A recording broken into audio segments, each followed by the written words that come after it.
Thank you, Shishi, for agreeing to share your experience with us. Yeah, can you tell us what happened? So what happened was, I think, towards the end of 2015 and beginning of 2016, I was renting a room out of an apartment. My landlord is a man who is self-employed, meaning most of the time he's not even in Singapore because he's doing his business. He travels a lot.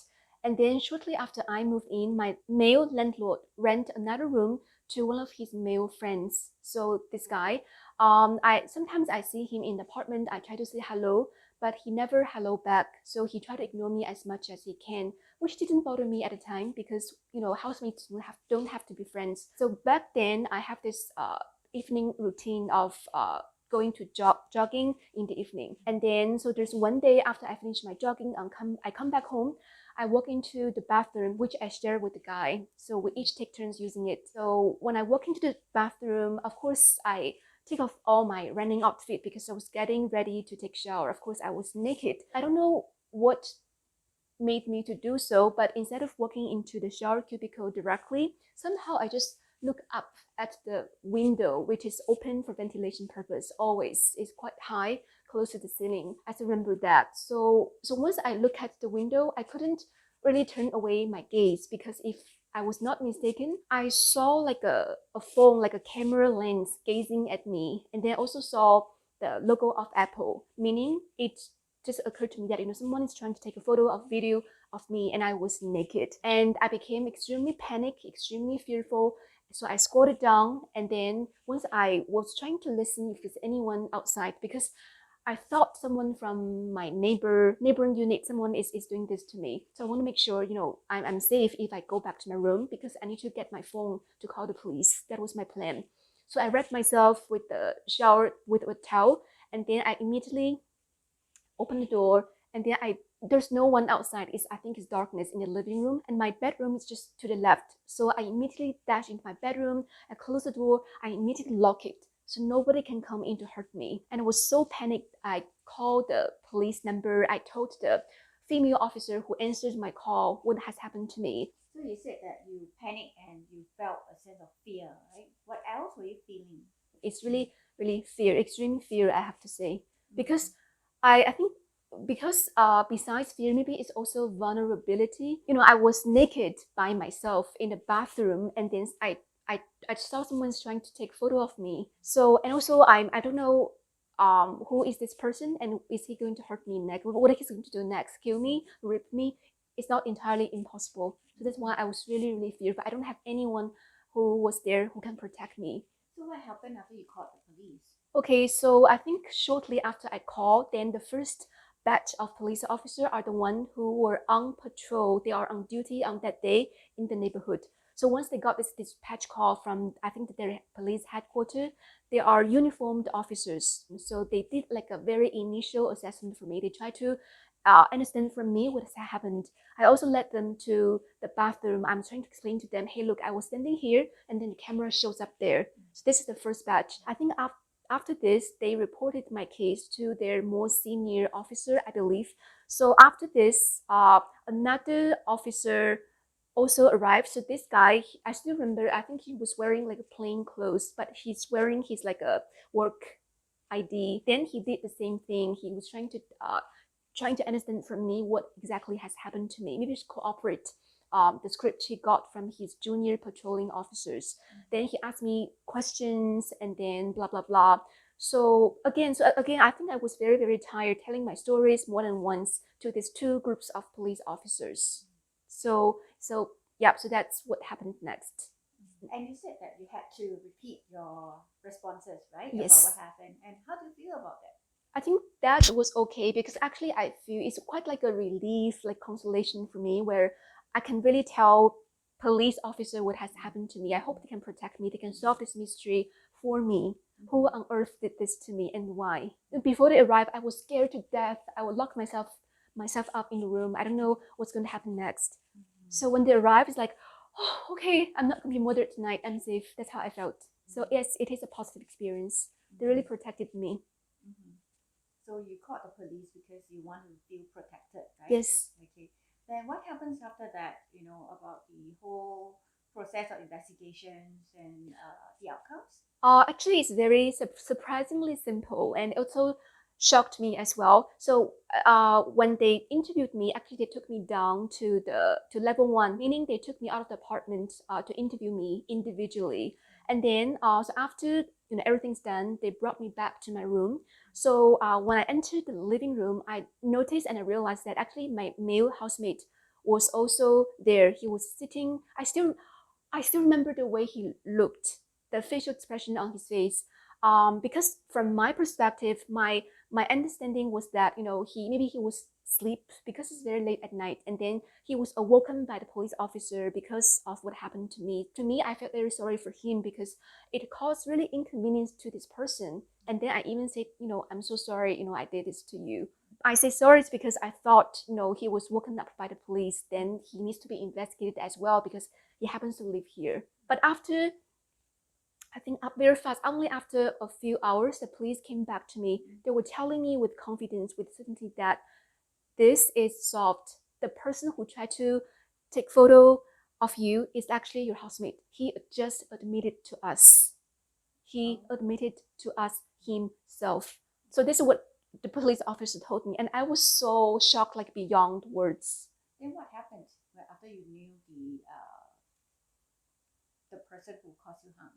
Again, it came back to fear, because when the whole interview investigation by the police was closed, it's already mid morning, I have to say, and I still need to go to work next morning. So this whole thing that went on and on. It's already 2 to 3 a.m. So how can I sleep?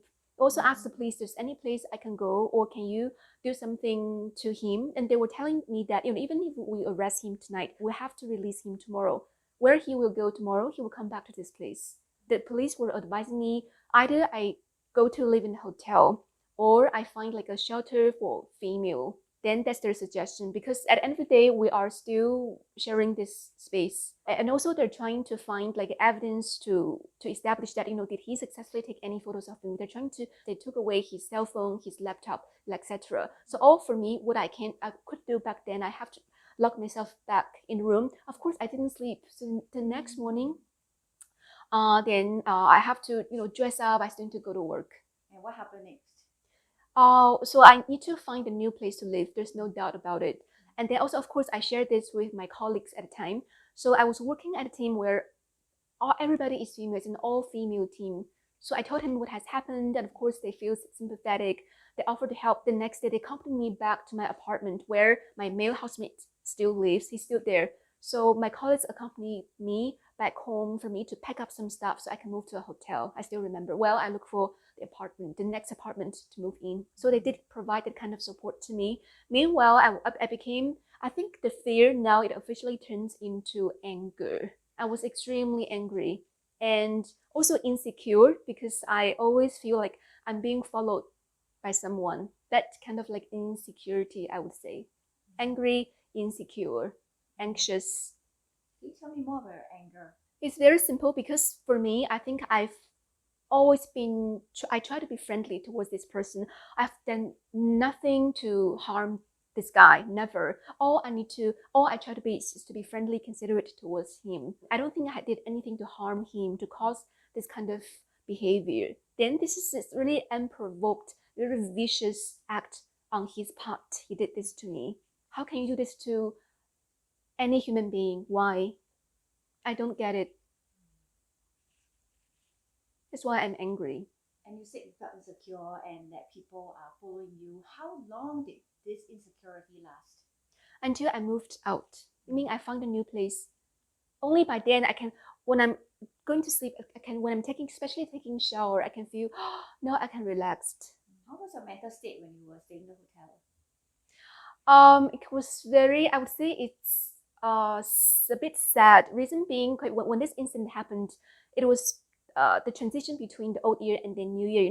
During the Christmas, New Year, where this is a time where people have gatherings with their family, with their friends. You send your family photos to your friends, say, "Hey, Happy New Year," that kind of thing. Can you imagine when I open my WhatsApp and then I see a lot of like such photos flying around where I see people having a good time with their family, And then I look at myself. I don't even have a place to stay. I have to stay at a hotel all by myself because all these things just has happened to me, and I don't even know where I'm going to live like next month. I don't even know when can I find a new place to live.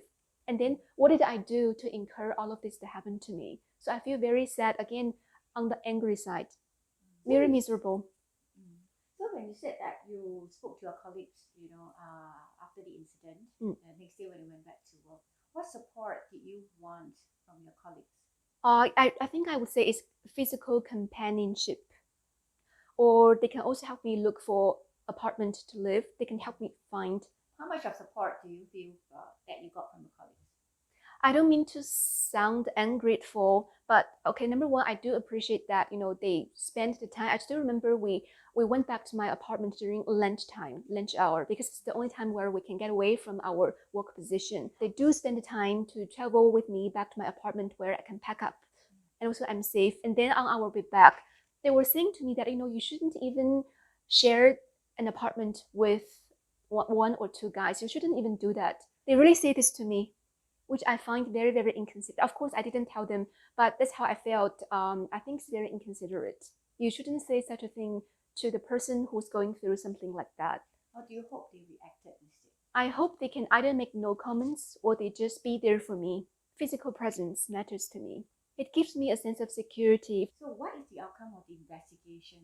My memory is vague when it comes to outcome, but I do remember the police informed me that we thoroughly searched this guy's laptop, his handphone, everything, and we never find a single photo of you, meaning he did not successfully take any inappropriate photo of you. Rest assured. We can guarantee you he doesn't have it. And how do you feel about that? Relief. So was he finally charged and jailed? What was he sentenced, or was he even charged with any crime? Our landlord, who is a friend of this male housemate, it's very interesting. He's one actually. He was telling me a whole lot about this male housemate, and it's through my landlord I learned that his Singapore PR was cancelled or whatever. But I think his PR got some issue because of this criminal record, and then he used to be like a what do you call that? Chartered accountant. Is there such a thing? Meaning he's a very so-called well-educated and decent finance professional, and he was trying to interview for a job. And then because of this incident, he wasn't even able to show up for the interview because his phone was taken away. He lost all the contact because the police confiscated his electronic devices, and because of this, his new job prospect is gone. At least during that time, it's gone. Then his life is going nowhere. And according to my landlord, I don't know how true is this, he claimed he felt sorry for what he did to me and he wants to apologize to me in person. And then my landlord conveyed all this to me through WhatsApp message. And then I still remember after I read this message, I immediately typed back. I told him, look, you tell him if I ever heard anything from him again, be it in person, be it text message, be it email, if I got anything from him again, I'm going to report him to the police immediately. I'm not interested in his apology. That was me back then. So that's the last episode of this whole drama. So once I find a new place, then I just pack up. I move to my new place where I can finally sleep and then take shower. And then I didn't really actively follow up with the police. What is the outcome of this case? I didn't call them. I wasn't in that interested. I just want to move on. So you didn't, want to find out what happened to him, whether he was in the country, whether he was arrested. You didn't want to find out all that? Not really, because once I moved away, he couldn't find me anymore. What can he do? So you're more concerned about your own safety. Yes. You were not concerned or interested about what was the outcome for him or what punishment he received from this? No. And also I think I felt happy enough when I heard that, he lost his new job prospect. Probably he's going to be unemployed for even longer period of time. And very happy, his life was going nowhere. I think that's quite nice to know. What helped you to heal? Time. Really time. And do you know how long it took for you? I think a few years until I truly leave behind this experience. I can live normally again. I sleep well. I feel safe. I feel secure. Besides time, what had helped you to move on? I would say new things in life because I really need to work. I still need to be with my friends. There's so many fun things to do in life. To worry, I would say. So as time goes by, I don't really focus my attention, my energy on over and over again about this incident. Mm-hmm. So I let it go. So you made the decision to let it go. Yes. So have you heard about restorative justice? Yes, I did. Can you tell me your understanding of restorative justice? My understanding is that it's like really a communication platform for the victim of a crime and the perpetrator of the crime to sit down together and trying to understand each other. For the victim, maybe this person can understand why the crime is perpetrated against them. And then also for the offender, they can also find out, what they have done, what kind of um, harm it has caused for the victim, for them to listen to each other. I think essentially, for restorative justice is to provide a safe platform for victims of crime like you to share your experience of crime and the impact that it had caused on you, right? The impact of harm. And after which, you can also talk about what needs to happen to make things right for yourself. Yeah. So usually, it will happen with a facilitator and with some friends for support, community of support. So knowing what restorative justice is and the restorative process, would you be open to this process? For the crime I have experienced, the answer is no, because I would feel physically discomfortable to come face to face again to the man who did this to me. It would generate so much discomfort and unnecessary unhappiness and anxiety. So I don't want to put myself through that process again. That's the main reason, I would say. So what kind of crimes do you think would be suitable for such a platform? I believe it's really like arguments or for example, between neighbors, neighborhood like noise, your neighbor really annoys you. Instead of calling the police, maybe you want to sit down and talk to him. Or unhappiness or quarrels amongst colleagues at workplace also can. Or for me, it can apply to non-violent, non-physical kind of crimes in general. So you feel that in your case, you felt you've been violated physically. Yes. And you felt that it's not appropriate or you don't want to have this process. Yes. Okay. So can you tell me how you're doing now? Because this happened in 2015, right? Some time ago. How are you doing now? I think I'm doing okay now. I don't really live in the shadow of this crime anymore. I feel secure. I have a secure place I live. I still share a flat with a housemate, but this time it's female. I really feel secure. I just do what I'm supposed to do, like everybody else, working, enjoying life wherever I can. I'm living my own life. Can you tell us how best to support people who have experienced sexual harm? I would say try to be there for them physically, even if you don't say anything, you don't do anything, but you're just sitting beside the victim. It really offers great comfort and sense of security to people who go through this ordeal, I would say. And then no matter what judgments you may have, please do not judge, do not shame. Yeah, that's my number one advice. If you want to offer some support, don't judge, don't shame. Okay, thank you. You're welcome.